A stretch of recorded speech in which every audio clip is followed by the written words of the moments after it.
mail over it and then do what I can.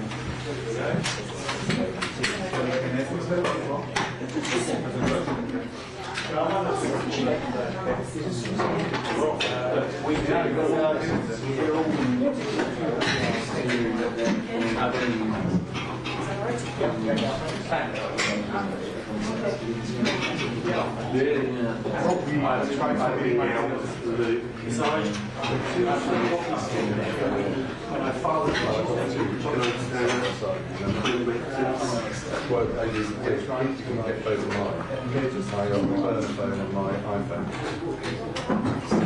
7 and 11.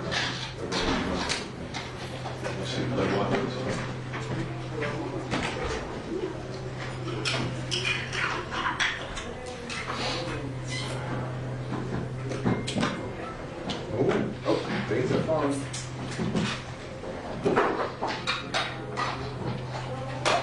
Right. Start. What else have you got? What else have you got? Can you tell me what you want me on? I'm on 2.5 at the moment. 2.5. So I can do this one? Yeah, I'm around that. Okay, that's not right. It's pretty low. Yeah, I can make how long you want. Yeah, I don't know why I wasn't connected. Fine. No, anyway, thank you so much. That was good. Yeah, it's got the pre-car in the feet. Yeah. You could do. If you can find it up. There's a stand on top of my bag there.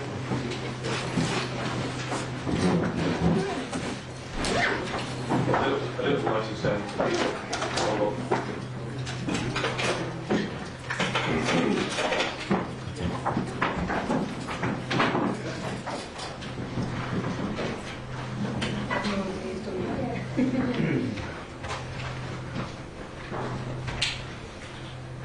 Get a nice line and stick it.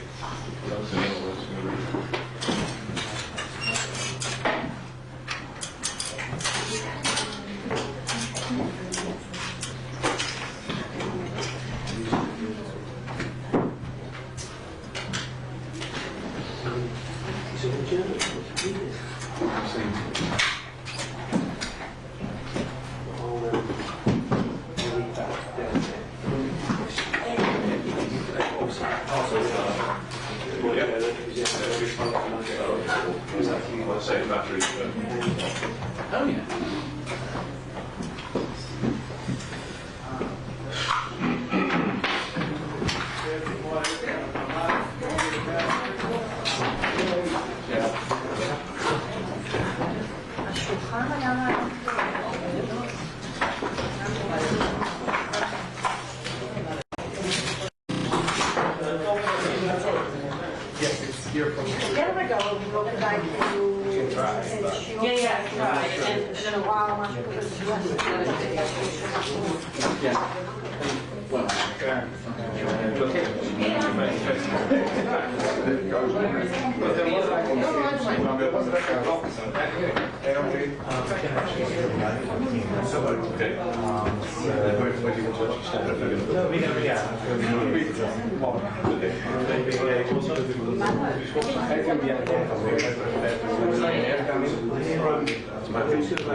Yeah, I saw Ollie last night, Donna Aaron,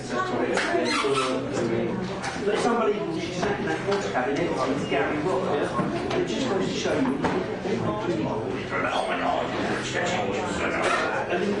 I know, there's no rivalry. There is no rivalry. But Ollie was saying it's pretty different. Yeah, it's He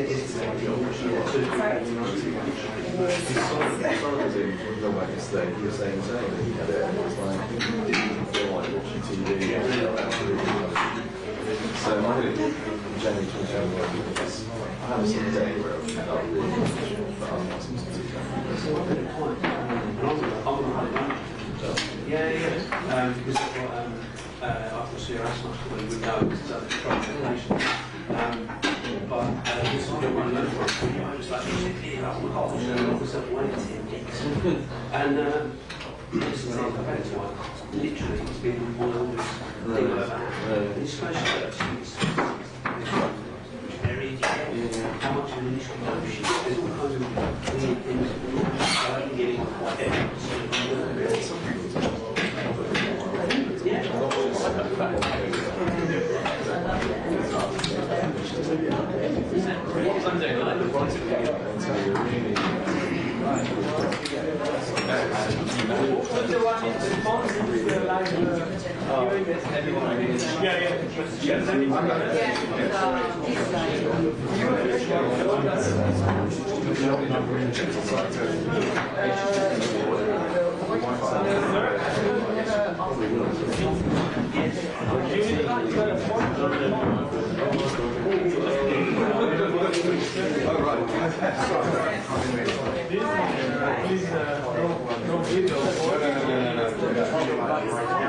Not outside.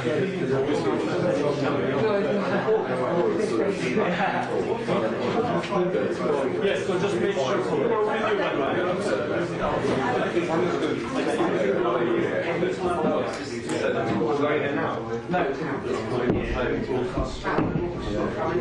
They don't like stop us from used to because once we get out now, but it used to be. It used to be a good way of getting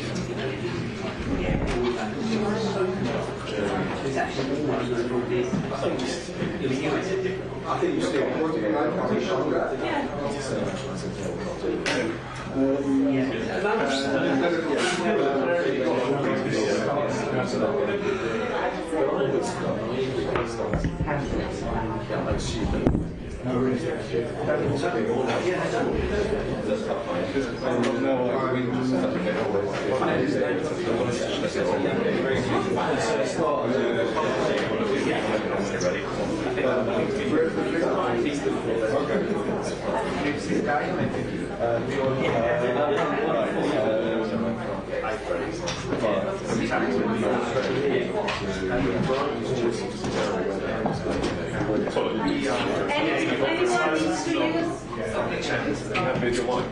If anyone needs to use a phone to tell colleagues that it's starting, you can use my colleague's phone over there.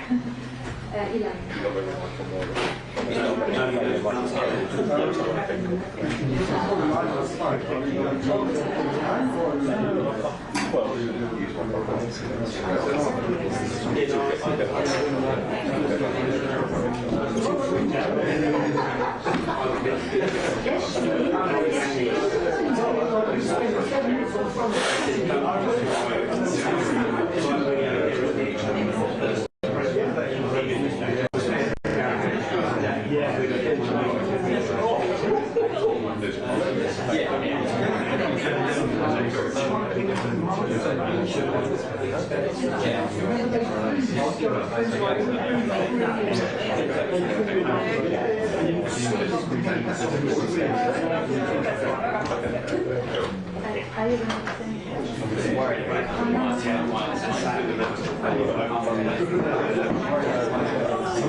So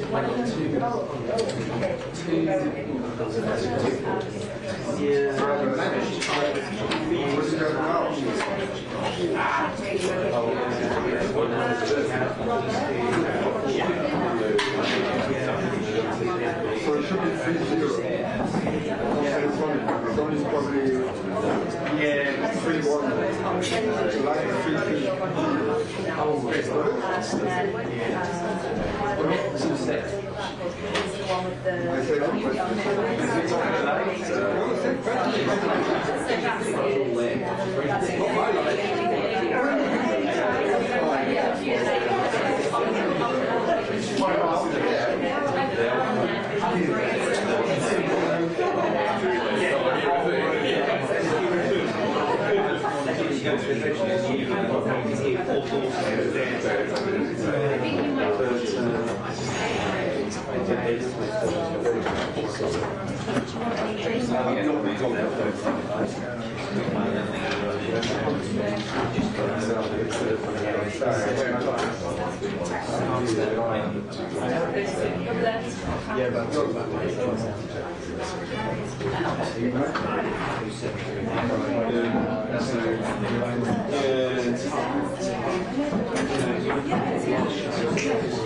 You made it.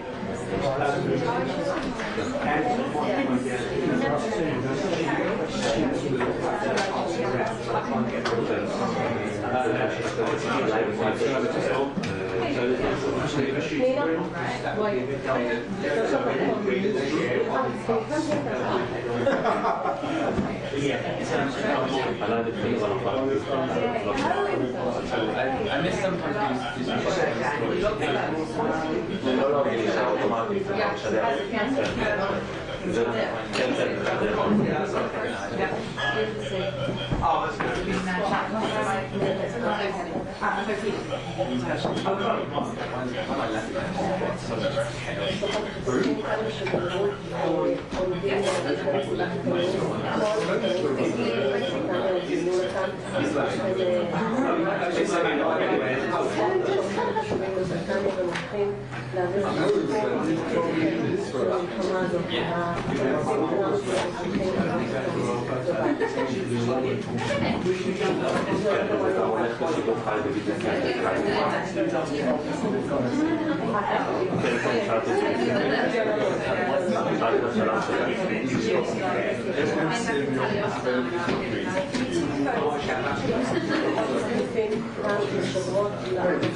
No.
So the families are coming. I'm trying, yeah, it's just not connecting. If I'm not. No. Yeah, can I come this way?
מישהו צריך מים? מישהו צריך מים? יש פה. רוצה מים? דיוויד, מים.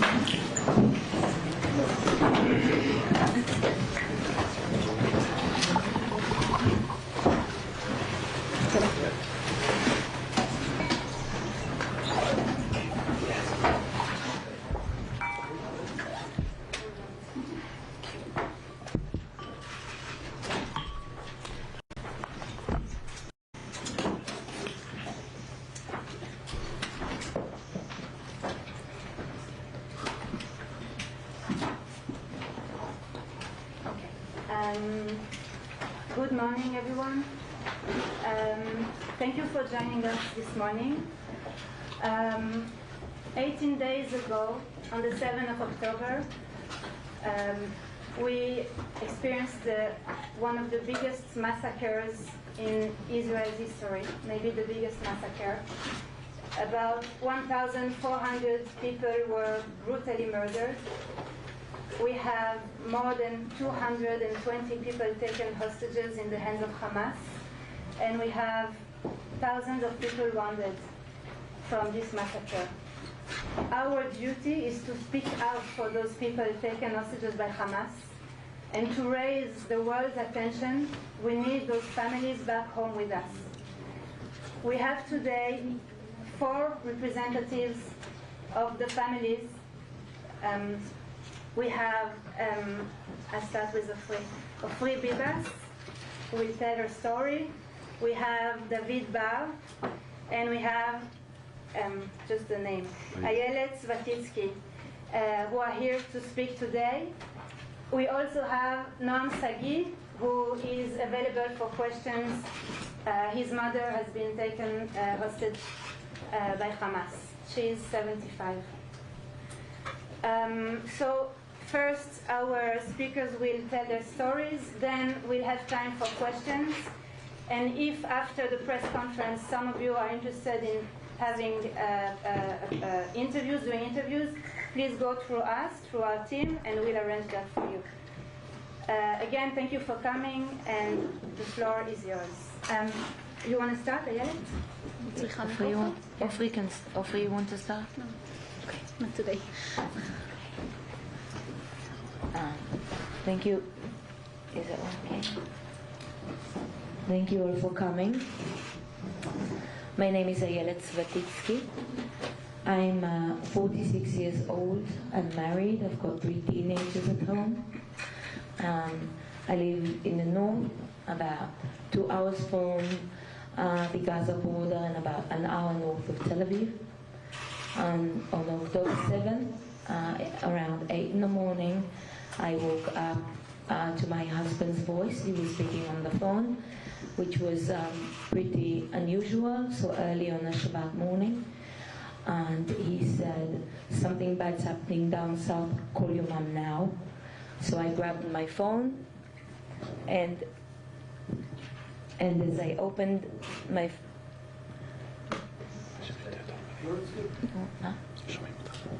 Can you hear me? Yeah. As I opened my phone, I saw my childhood friends. We have a...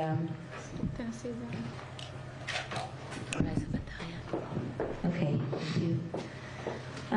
I saw my childhood friends. We have a mutual WhatsApp group saying that there's a missile attack and also a ground invasion by Hamas terrorists, and that they were inside my family's kibbutz. So I called my mother frantically, and I said, go in the safe room, lock the door, don't let anyone in, don't answer. Little did they know, you can't lock the door from the inside because this was never thought of.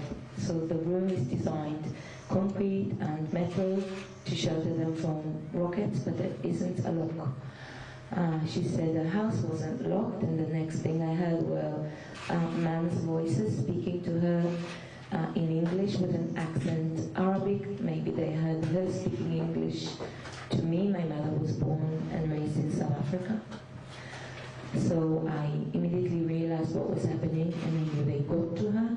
So I hung up the phone and I called my brother. He lives next door, 10 meters from her. And I said, go in the safe room, lock the door, don't let anyone else in. I don't know what's happening at Mom's, because I didn't want to tell him what I already knew, because I wanted him to react and not to panic. And the next thing I heard the same voices speaking to him, so I realized they got him too. I called a friend on the kibbutz just to let them know that the terrorists were at my mom's and at my brother's, and to send help, but no one could get there because our little security guards were already engaged in battle with terrorist groups on other neighborhoods in the kibbutz. Then I got 2 pictures minutes later, sent to me from my mom's phone to mine, showing, I can do this without a mic if you want. Is it, can everyone hear me? Okay.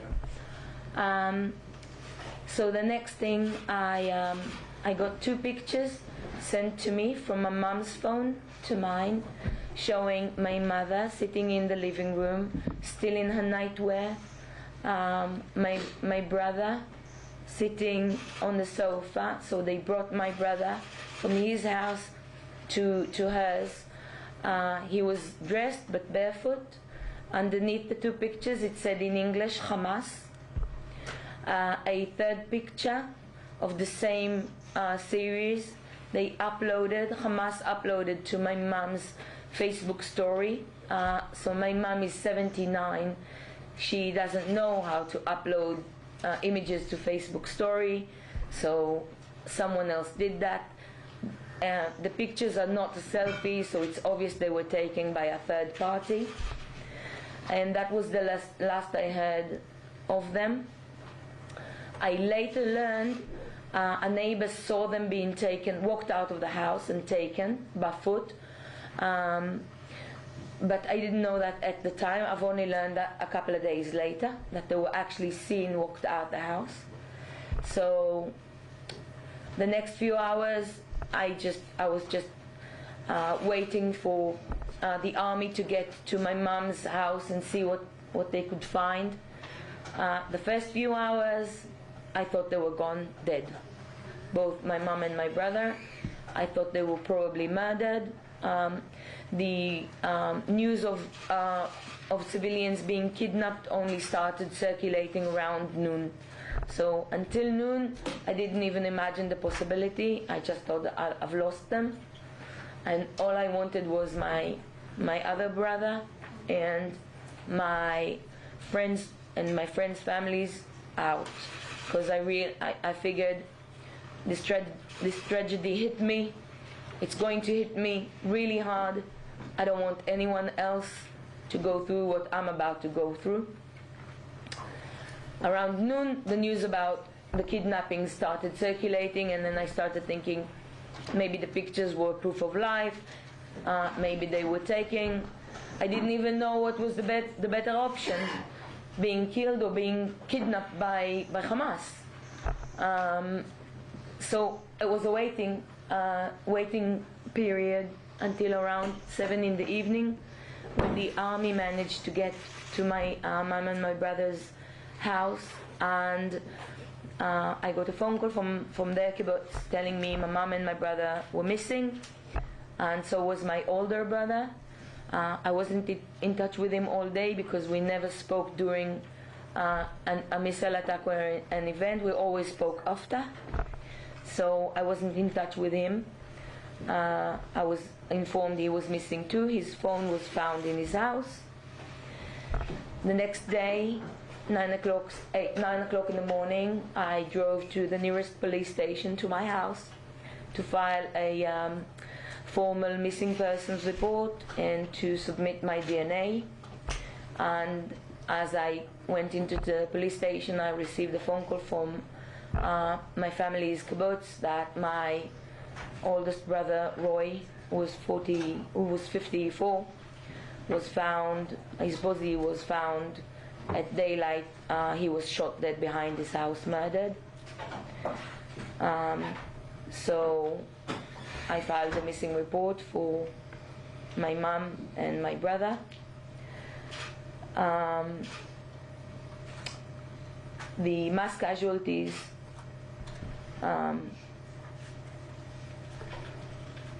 bodies are still being identified as we speak because of the numbers and because of the conditions of those who were murdered.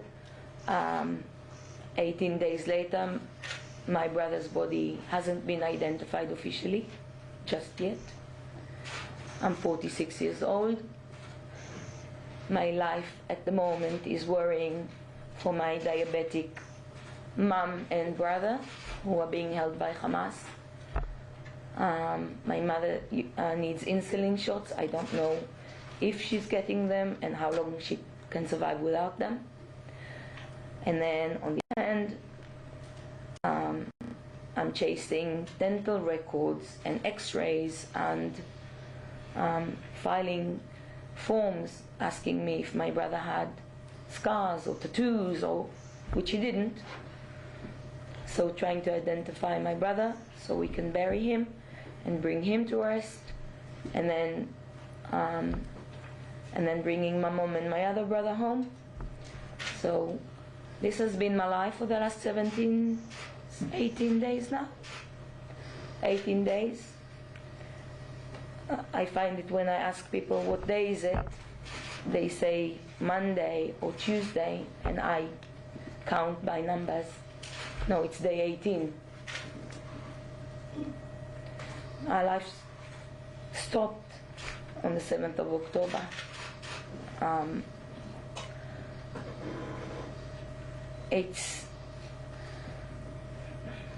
I try not to deal with my loss of my brother at the moment because I find it too painful, and if I start thinking about that, then it will hurt too much and it'll break me, and I don't have the privilege of breaking because I have a mission and I need to be efficient and effective and productive, trying to get the Red Cross to our family members, to see them, to get lists of who's been taken. These are 18 days later. We haven't had any information. Are they getting the medications that they need? So we're chasing information. We're trying to get the hostages help, and we're trying to get information out. And we don't have that just yet. I'll show you the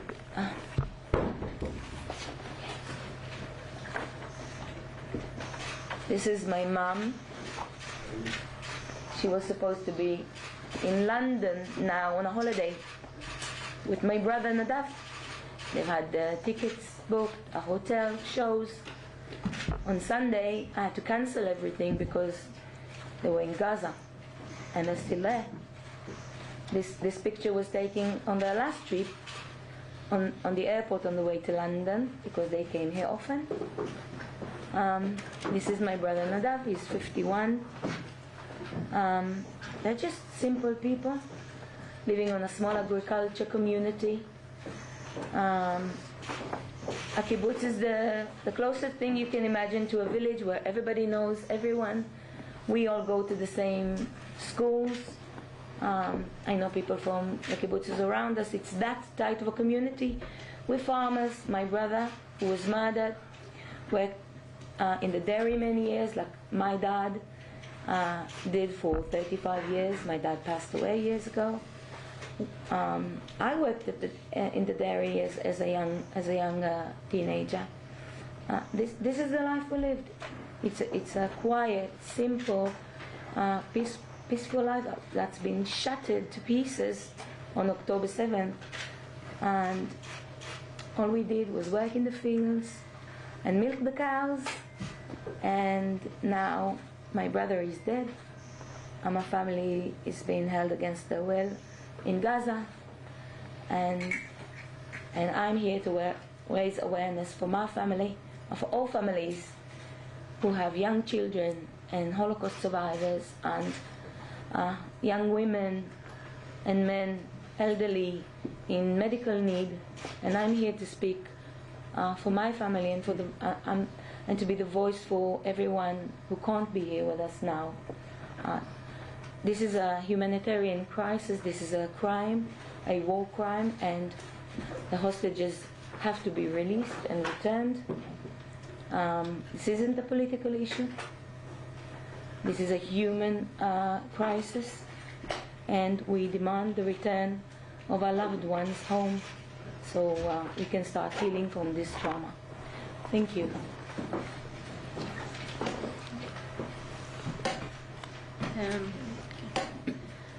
My name is Ofri Bibas Levi. My younger and only brother, Yaden Bibas, was kidnapped together with his wife, Shiri, and their two young boys. Ariel is 4 years old, and Kfir is 9 months old. Shiri. The day of the attack, I was texting my brother. 6:30, he wrote to me they were going inside the safe room in their house. He wrote, "Here we go again," meaning they were used to the missiles attack. They were living in Nir Oz for 4 years. I left the area over there just a month ago, so I was still a part of a WhatsApp group of another kibbutz. So I saw all the texting over there talking about terrorists invading the kibbutz and shooting, killing people, burning houses, and all the horrible things they've done. So quickly we realized it was a whole other thing, something different than what we used to. My brother wrote to me he can hear a lot of gunfires outside his house, terrorists screaming in Arabic. He told me that his gun was loaded, but he can hear they were using automatic weapons. So he was terrified and very, very scared. I asked them to keep it quiet. He said we were trying to, but it's hard keeping such little boys quiet for so long.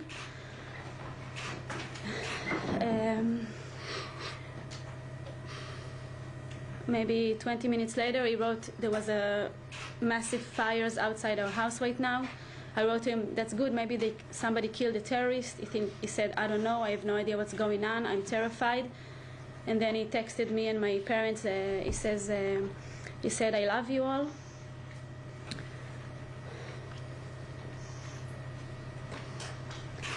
I never called him because I was afraid his phone will make noise. I never wrote, I told him, don't say that, shut up. I didn't wrote, I love you back. I was sure everything will be okay. But 10 minutes later, he wrote they were coming inside, meaning they were coming inside his house. And that was the last text I got from him. A few hours later, we got a photo. We didn't know what's going on. A few hours later, we got a photo of Shiri and the kids being kidnapped, surrounded by terrorists. A few hours later, we got also the video of the kidnapped and the video of them breaking inside my brother's house. Seeing this video was the most heartbreaking thing I've ever had to witness. I could see how terrified Shiri was. She kept screaming in the video, stop, stop. I could see her looking for my brother, I'm guessing. I was looking for my brother in the video, any kind of sign of my brother. I could see Ariel, the older one, just looking like confused and shocked, and I don't know what they were going through inside the house before they were taken. I know the terrorists did shoot the family dog in front of their eyes. Was trying to protect them, we guess, by the way he stormed from the safe house. And for 3 days we didn't know anything about my brother. I had a really bad feeling. I kept thinking he was lying dead inside their house.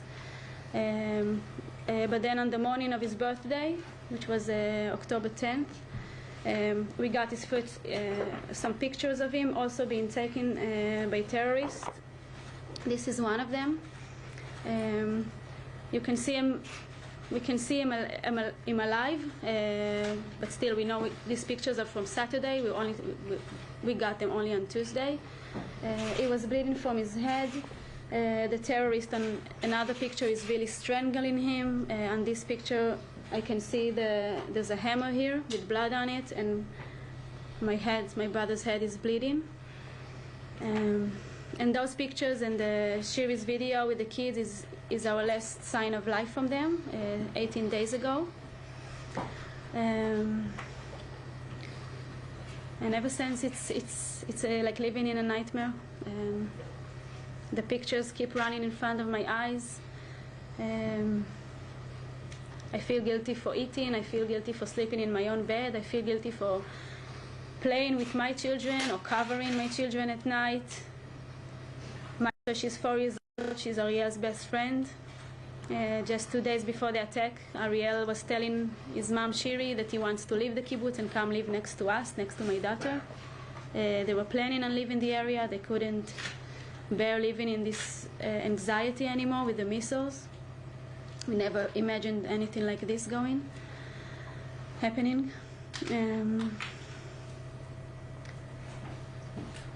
Yeah, and now yesterday they were talking about freeing some hostages. It's really confusing. It's like a psychological torture for us, the families, hearing the releasing this one or this one. We want them all of them back, and we want all of them back now together. And we need all of you to spread it and making the important people in the government and all around the world just putting an end to this horrible story. Thank you. My name's David Bar, originally from Leeds. I've been living in Israel since 1984 and on Kibbutz Alumim since 1991. Kibbutz is actually built on two pioneering groups from England, from the youth group of Bnei Akiva. I'll start by answering Ayelet. It was easier to bury our loved ones than to go through the anguish that they're going through. And I can't believe I'm saying that. We buried my sister-in-law, Naomi. It took 4 days to identify what we call the smile of the south of Israel. She was well known. She worked as a dental assistant, and in the past few years also as a keep fit freak. She simply went for a run near Kibbutz Yad Mordechai towards Netziv Asara, the Eretz crossing. And although it took a few hours because they took shelter because of the missiles, she was shot in the back and shot again in the head at point blank range.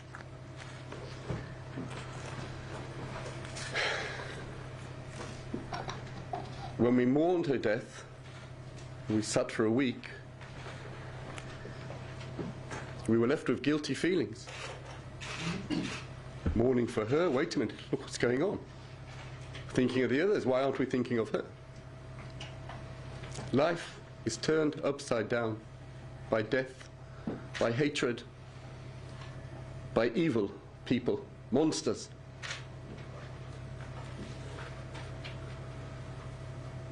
Kibbutz Halomim is a religious settlement, a religious kibbutz which sits between Kfar Aza and Kibbutz Be'eri, and together with all the other kibbutzim and moshavim, we're all one people, 15 to 18,000 people who live in the area who have all been evacuated. That's what I have. I left. Felt like my father who left Vienna in 1939.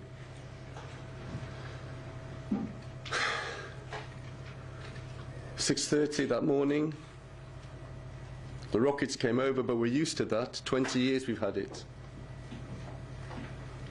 The family that we went to stay with until the body could be identified live in a place called Nitzan, between Ashdod and Ashkelon, 35 kilometers north. Should be out of the area. That was my other sister-in-law. They built their house there after giving up their house in the Katif region of Gaza Strip 20 years ago in the name of peace, together with all those who lived in that area. They rebuilt their lives. Peace they didn't get, rockets they received. And even there we sat in the bomb-proof room under missiles attack and the possibility of infiltration of terrorists. Back to Halomim, 6:30 started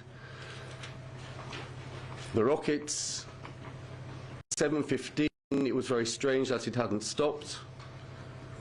We're normally in and out of the bomb-proof room, but this time we were staying in. And as religious Jewish people, we don't normally open our mobile phones and televisions on the Sabbath, and it was also a festival. But we opened it in the sanctity of life to look after ourselves. And the messages started to come through. The first thing I saw was cars in Sderot. Open cars with RPGs, machine guns, rattling everybody. Like in a film. 11 kilometers away. Carried on getting messages just to stay in and stay in. 1 hour, 2 hours. I turned to my wife and I said, you know, Naomi, she normally runs. That was her hobby. My wife wanted to believe she was okay. I knew she wasn't okay. And she never ran with her phone.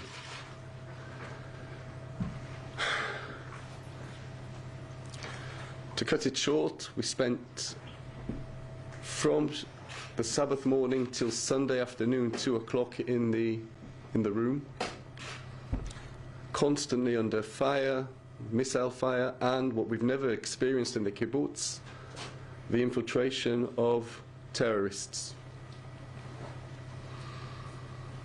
We have a defense team like any kibbutz. Volunteers.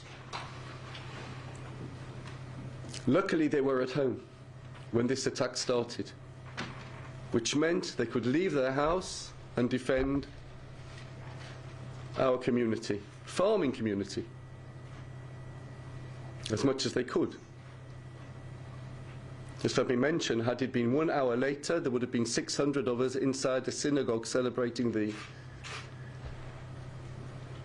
ending of the reading of the Torah, which takes a year. There would have been a massacre of 600 people in the synagogue. I live in a world of what could have been. Personally, I'll never get over those feelings of having 2 married children living in the area, each with 3 grandchildren, my grandchildren, their children. One in Kibbutz Karmia, in the north, near Yad Mordechai, next door to Netiv Asara, and the other in Kibbutz Nirim. We're closer than we ever knew. She knows the family that my daughter married into. I hope we look young enough that you can understand I still feel I can look after my children when they're phoning me, stay in, don't go out, Abba, Ima, just don't move. And there's nothing we could do. And there's nothing they could do.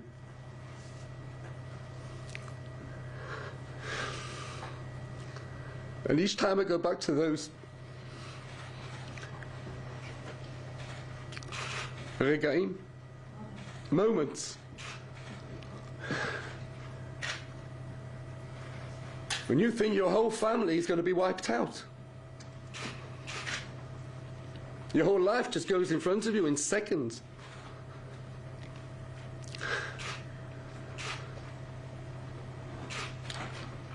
We receive messages that 4 out of 12 of the team defending Alumim had been injured. The local clinic on the kibbutz was cut off by the terrorists. May I mention that on Be'eri, Kfar Aza, and other kibbutzim, the local clinics don't exist anymore. They were blown to pieces.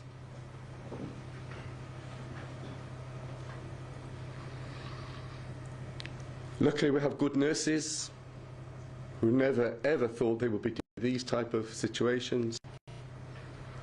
And under fire with his car, somebody managed to get at least 2 of them out to the hospital in Beersheba. And the other 2 had to wait much later. We received, after phone calls to my wife's brothers and sisters, it was clear to us that Naomi was either missing or taken into, well, she was either dead or taken into hostage or taken as a dead person into hostage, which is a hobby the Hamas do. Let me remind you, we've been fighting for 4 children, 4 boys, 8 years to receive their bodies back. We have a little garden, like a little park on our kibbutz in the name of those 4 soldiers. The Golden Park, we call it. My wife Ilana actually looks after it. And there were 10 terrorists at the end of the day found dead in that park. Luckily. They came in through the back gate of Kibbutz Alumim. They found the bomb shelter of our foreign workers who were very close to. And they'd slaughtered all of them. 15 to 16. Some of their partners who had joined them over the Sabbath were taken captive. We've heard nothing from them since. On a personal level, I'm a teacher in the area. I teach Bible studies and Jewish philosophy, teach the sanctity of life. Every person is made in the image of God. I had a class which had a Muslim, a Christians, mostly Jewish, LGBT. We had them all. And we teach the honor of man. And here I'm left. Missing pupils, 3 pupils from Netiv Asara, parents, children, teachers. That's the nephew of a teacher I work closely with from Kibbutz Nir Oz. 2 other brothers, I think, are with him. She also lost her mother and her son, Galit Dan.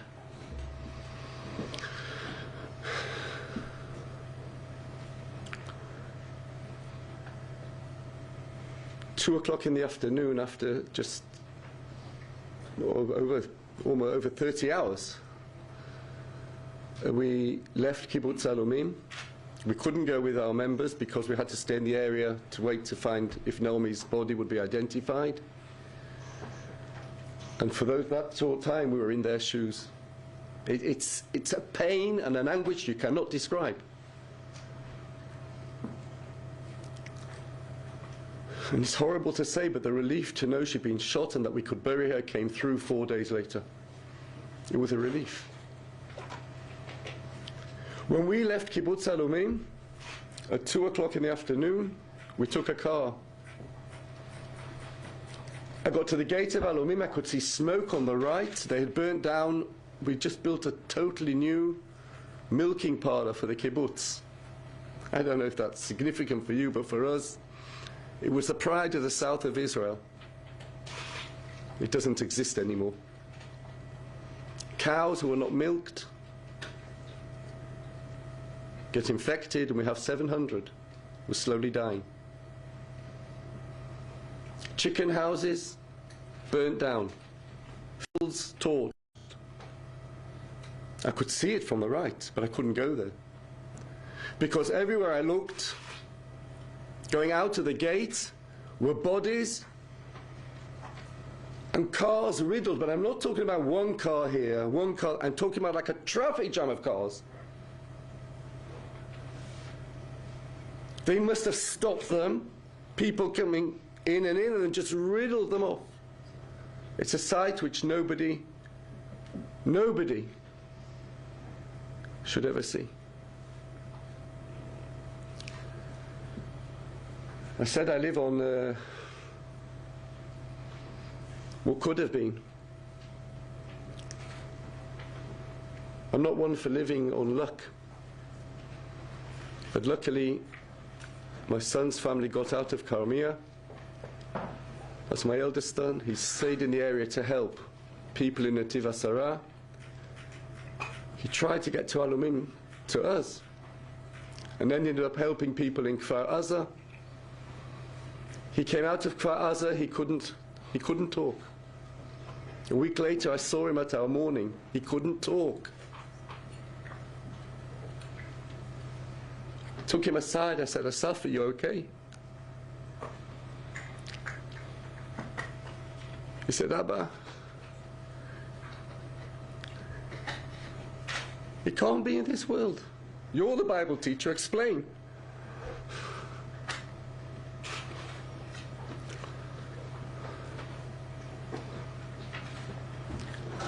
My other son, my last son, he lives in London. He came straight home. His best friend, who is actually the granddaughter of one of the top football managers, Sharaf, in Israel, his granddaughter was murdered. And I'll tell you how she was murdered. She came back from the party and they looked for somewhere to hide. So they hid in a shelter, crowded in, 40 of them, youngsters. 2 grenades were thrown inside, 40 were killed, murdered.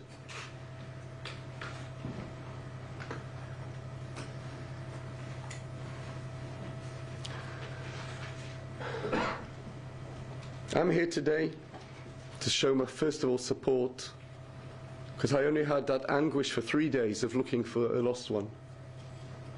We also lost soldiers and we lost civilians from Alumim who were in the area. My son was at the funeral of one of his best friends who lived in Kfar Aza. They buried his teeth, because that's what's left. As Ayelet said, this isn't a war. It's not the Israel-Palestinian conflict. This is a war against humanity. Nothing less. And it can't be that tomorrow everybody will turn around and say, okay, we reported it and we'll carry on. If you turn the other cheek this time, it'll haunt you back in the future. Israel is fighting the war of the West. Nothing more and nothing less. Thank you. Thank you. Questions? Please raise your hands and can you please say your name and who you represent? Thank you very much. Andy Bell from Channel 5 News. Could I just ask, at this stage, would you like the Israeli government to delay any ground offensive because you would like more time for negotiations to see your loved ones free? From my point of view, I'm not a politician and an army person. I just want my family and all the families, all the other hostages back home. I know that a ground invasion can cause a lot of casualties on both sides for innocent people. So I don't know what is the right way to do it. I have to trust the Israeli government to do whatever is right for our families, to bring them as safe as soon as possible. And I know that at some point they will have to go in because the Hamas we must put an end to the Hamas. I don't know exactly the right timing. Again, I'm not a politician. It is scary to think that they will go inside while our families is there. It can escalate the situation. So I'm afraid of it happening, but I have to trust that if that's what they decide to do, it will be in the best interest of our families and bringing them back. I can only hope so and have my trust in the Israeli government, because that's all I have right now. We have no quarrels with the Palestinian people. And I'll be quite honest with you, my heart goes out to them. Until 20 years ago, we had Palestinian workers in the kibbutz. Ahmed used to do all the plumbing in the kibbutz, so often used to sit with him for his 10 o'clock coffee. Once the Hamas came in, for security reasons, we could not continue working with Palestinian workers, and they also weren't allowed to come and work everywhere they worked before. So, as Ofri said, we don't want to see bloodshed on either side. I know the Israeli army, we're not on a revenge mission.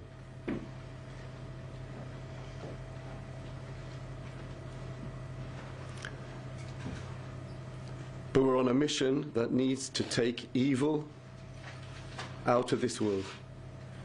Nothing less, no different than ISIS.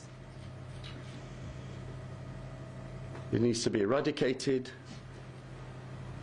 and the Palestinian people need to be freed from the Hamas. If we have to do it, I rely on the Israeli army, on the Israeli government, to make the correct moral decisions. It's a moral dilemma. But I rely on them to make the correct moral decisions, because they are a moral government and a moral army. We sanctify life, they sanctify death.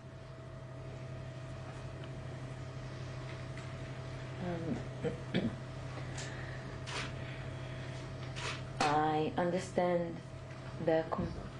how complicated it is.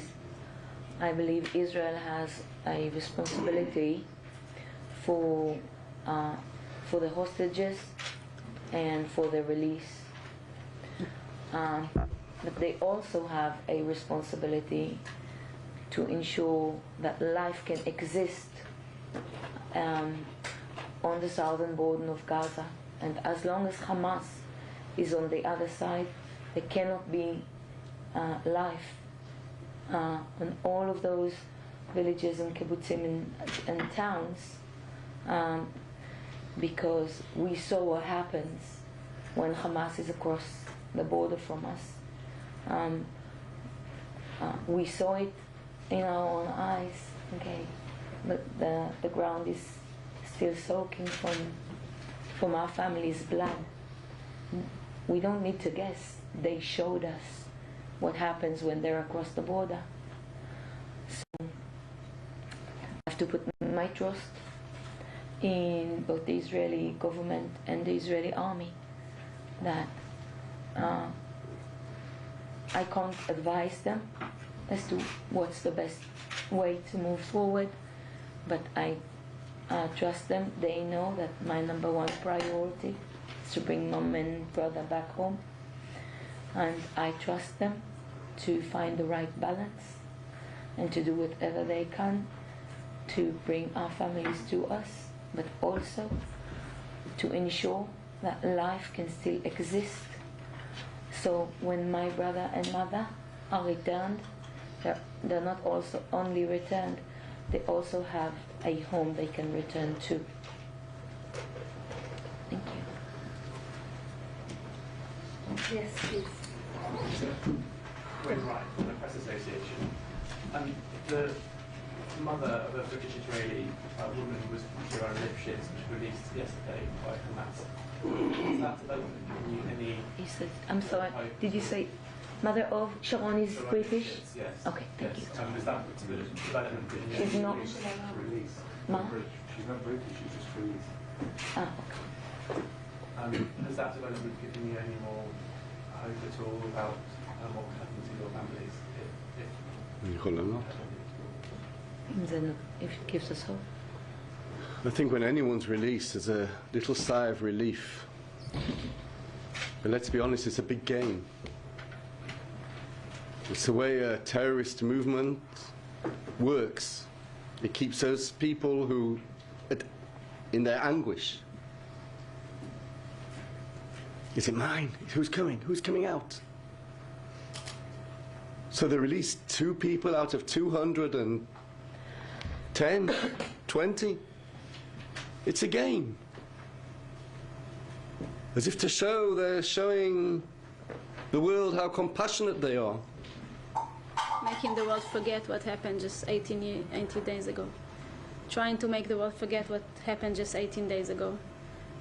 And it's those releases are really like torture for us, the families. Every time something like this came up in the media, it's really, really torture. I spoke earlier about how those villages, those kibbutzes are very similar to villages. We all go to the same schools.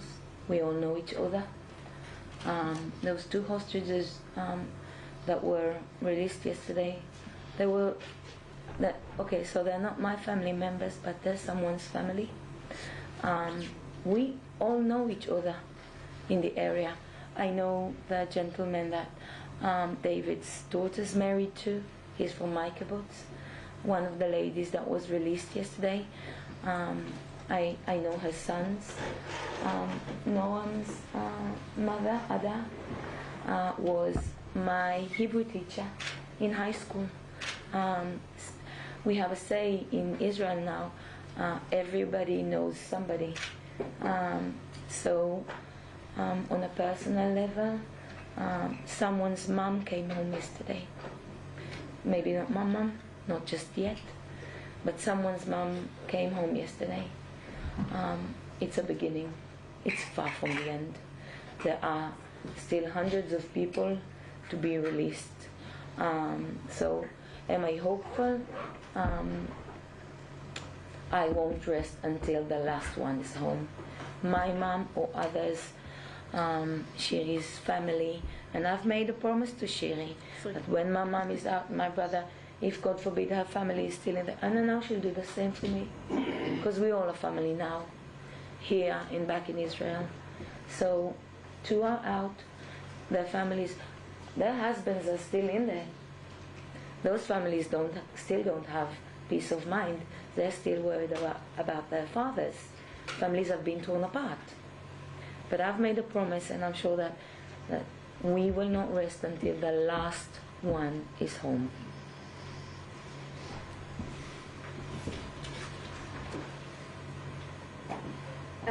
Yes, please. Hi, it's Sharon Barber from BBC News. I know you wanted to speak to your brother, but you didn't want the phone to go. What would you say to your families, and what would you say to their captors now? I would tell my brother and his family how much I love them. I always knew how much he loved me. I never knew how much I loved him.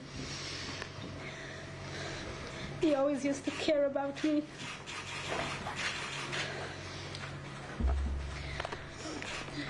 He's like this big man, but he's the most sensitive and gentle and always caring for his children, for us. So I would tell him how much I love him and how much I miss him. And how much I'm doing everything I can, which is not much, but everything I can to bring them back.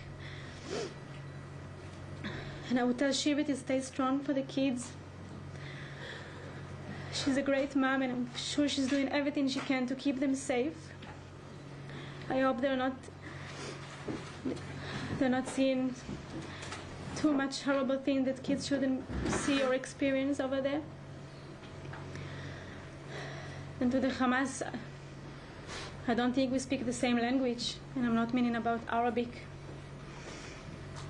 But I would tell to them that those people are not part of this war, and children should not be part of this war, and innocent people should not be part of this war. The innocent people in Gaza shouldn't be part of this war. And they should just let all of them back home as soon as possible.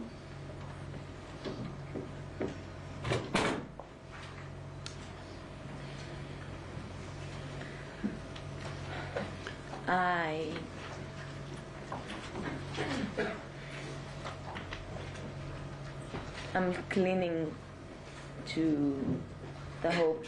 My mom knows how much I love her, because I never got the chance to tell her. And I'm clinging to the hope that I'll still get the chance to say that to her again. I was so frantic to hang up the phone and call my brother and then call someone in the kibbutz and maybe send assistant and maybe someone could. And I never said I love you, Mom.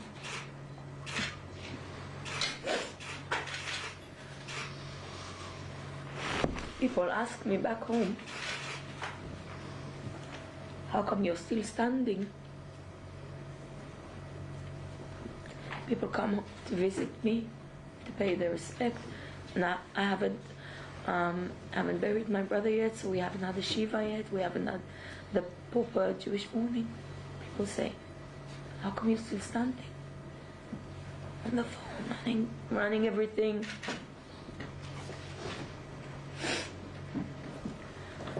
I say to them,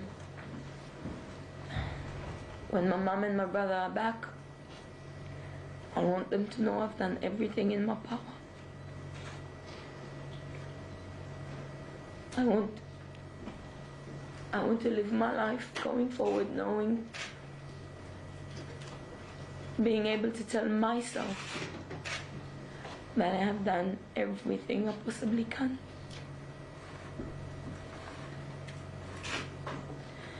I just hope she knows, and my brother know how much I love them. About a month ago was the last time I visited down south, and my children were busy, my husband was resting, I had a couple of hours.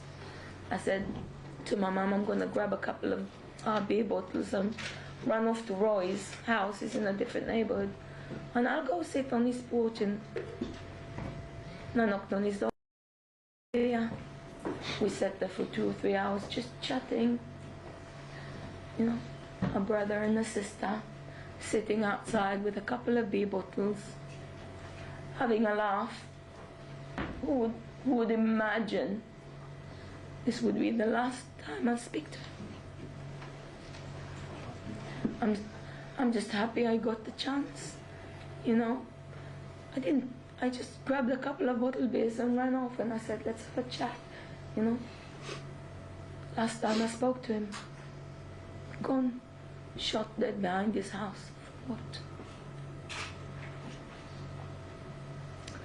So I hope he knows how much I loved him.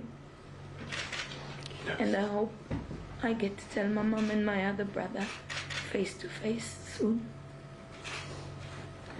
And I have nothing to tell Hamas. Absolutely nothing. I mean, people who do this,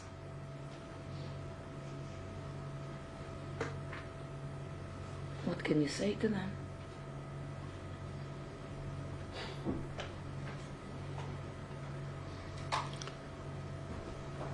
as Ofri said, we're not talking the same language.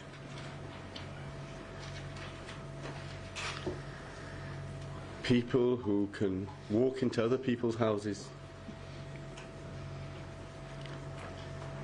kill their parents and tie their children up in front of their dead parents and sit there eating out of the fridge. Another house, raping young girls, killing an 8-month pregnant lady, cutting her womb open and killing the fetus inside. And you ask me, what have I got to say to them? Give me the language. I don't speak that language.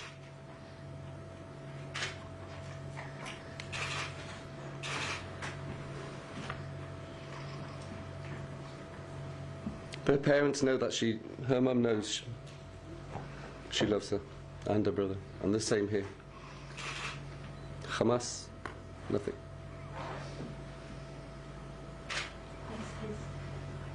My name is Rachel Beggles from Sky News. What message would you like to give to the British government, anyone watching now? Have you been satisfied with the level of support you think Rishi Sunak is offering? Is there more they could be doing, do you think, to support people and hostages, themselves and families?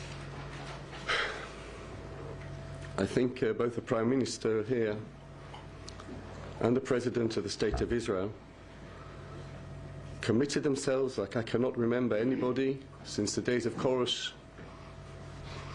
2,500 years ago. Their speeches have been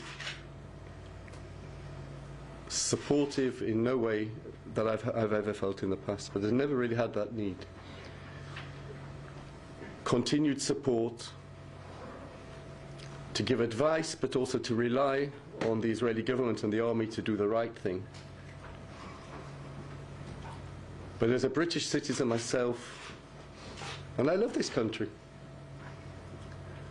but it's not the country I left. Things have changed. And I don't worry only for my own family now, I worry for my Jewish community here in Israel, in England. They live in fear. And not only do I worry for them, I worry for everybody here.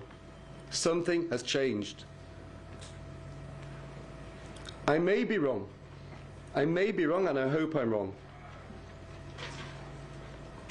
My mother was a chairman of the Council of Christians and Jews in Leeds for many years, and she was also the chairman of the representative council of the community. And the relationships between Jews and Christians and other religions at that time were fantastic.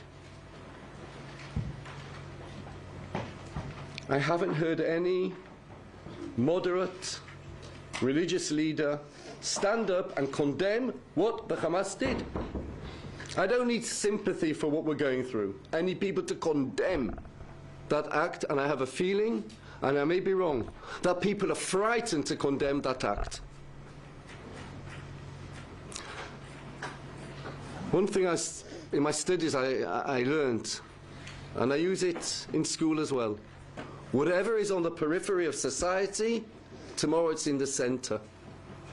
We can ignore it. We can try and say, oh, it's somewhere else. It doesn't work like that. What's not dealt with, tomorrow it's on your doorstep. I would just ask them not to forget what happened. Sometimes we have short memories, and there are other news and things are forgotten, but this should not be forgotten, and everything should be done until all our families are back. I know they are doing stuff already. I'm not sure exactly what. I'm not involved, but I'm sure that they already are involved in doing stuff, helping us bring in our families. So I just want to thank the support and encourage them to continue with their help. And just just never forget about the families, never forget about what happened in Israel. Yeah. First and foremost, I think all governments across the world, the UN, everyone, should do everything in their power to release all the hostages. There are children there are elderly people there, medical needs. I think the world needs to stand united behind the demand to bring all of them home. On a personal note, I'm faced with a painful situation myself. I'm a British citizen, so are both my brothers, the one who was murdered and the one who's kidnapped, Nadav. We're British citizens on our dad's side. He was raised in Wakefield, up in Yorkshire. My mom is not a British citizen. So I'm torn with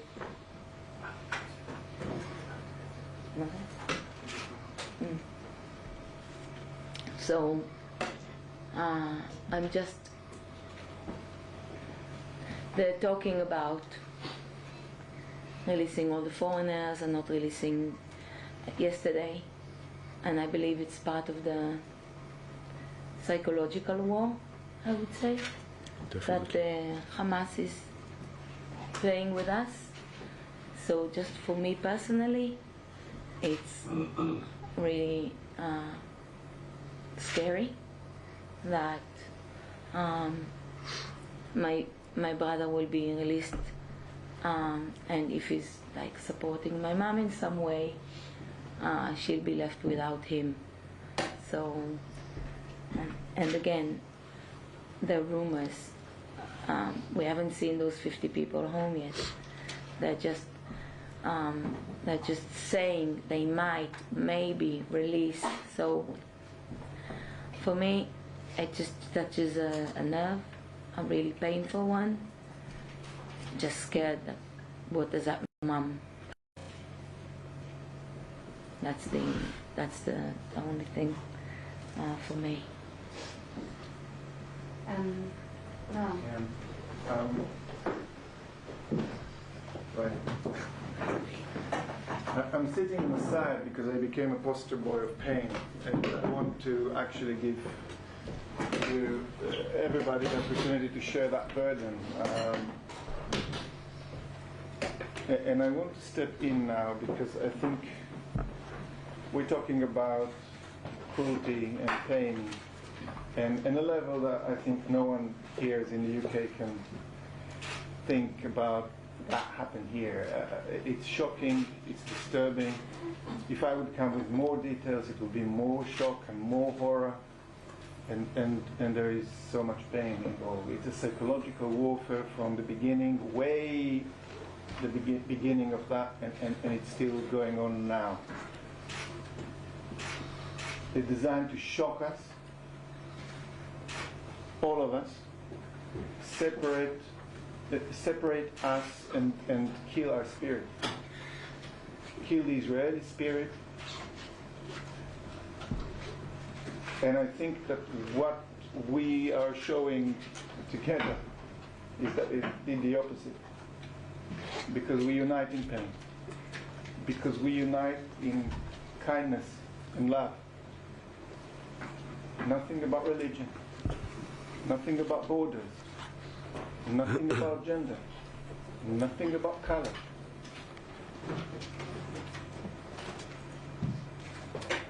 And the psychological warfare that started before by using civilians as a shell, as a human shield, just to come up with a picture that someone from the media here will show the world that look at these guys, what they do to our kids. That when money comes in, goes to create tunnels and prioritizing tunnels rather than your own people. That when people talk about blockade, but there is enough room to bring all this ammunition in, that's about priority. That's about who we are as humans and what is it that we're willing to do for each other.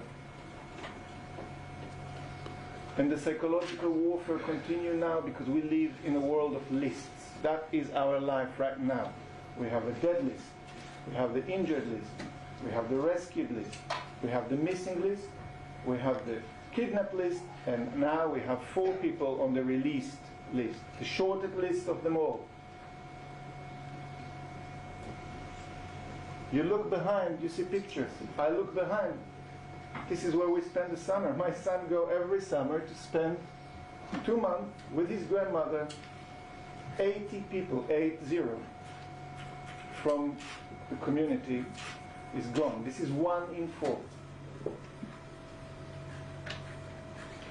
So this psychological warfare is continued. It's continued by you putting pressure on Israel now to say, what is it that you're doing? It will continue because people will go to the street and will say, from the river to the sea. I really don't think this is what I mean, because what happened on the 7th of October was the river to the sea. These cameras are weapons, for good or for bad. We need people to unite around one simple message. Your life is not more important than mine. Excuse me that I'm stepping now in, because I feel felt sorry to my wife that I brought so much trauma and drama into her life by choosing to marry me. And I feel like you can't be involved in all this in a way that is so alien to your life here. And I echo David, it's not just happening in a corner in the Middle East. It's a mindset, all right? Who are we? Why are we here? And what unites us? And we will stand up for that if they leave or they die. If one of them is released or 2 of them released, till the last of them is released. For the people of Palestine who deserve proper life and a proper government that represents them in a proper way. We will fight for that. I will fight for that. And to answer your question, I would say, the Prime Minister looked me in the eye and say he will do everything in his power to help. It was comforting, it was reassuring, and we all need to see what that means, because our life turned upside down 18 days ago. We're not going to stop. We can't afford to sleep, because my mom is somewhere in a ditch, I don't know where.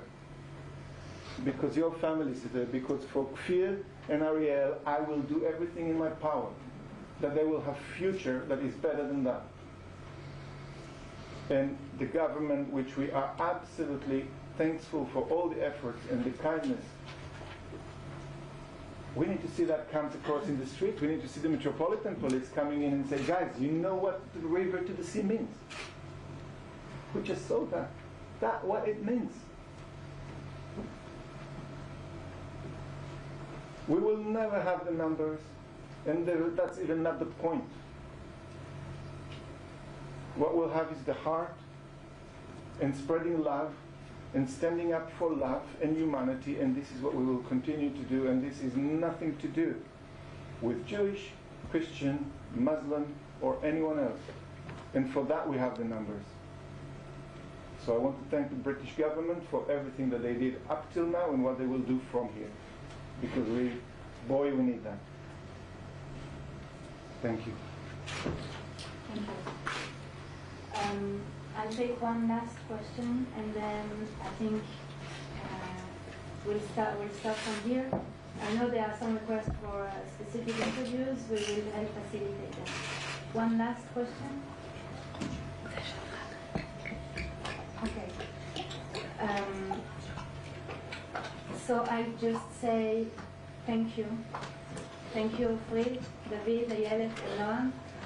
I don't know how you do this, because every time you have to go through the trauma again, and it's unbelievably painful for us from the side. So thank you for sharing that with us today, and we will not rest until all of our hostages are back home. And I can assure you, Now we will thank you everyone for coming. Thank you for taking the time, and you have, like Noam said so well, you have weapons for good and for bad. So please don't forget that when you tell the story of our people here, and don't forget what happened on the 7th of October. Thank you for this moment. Thank you. Thank you. And you can use the T word, because this is what it is. So just call it for what it is. Please, can you just spell the three of us? One picture with Yes. Do that.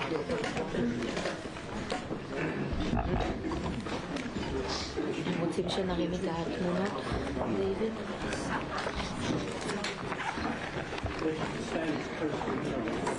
הכי קרוב שאנחנו יכולים אחד לשני.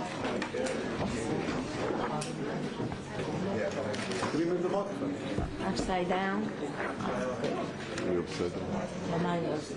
Looking up here, guys.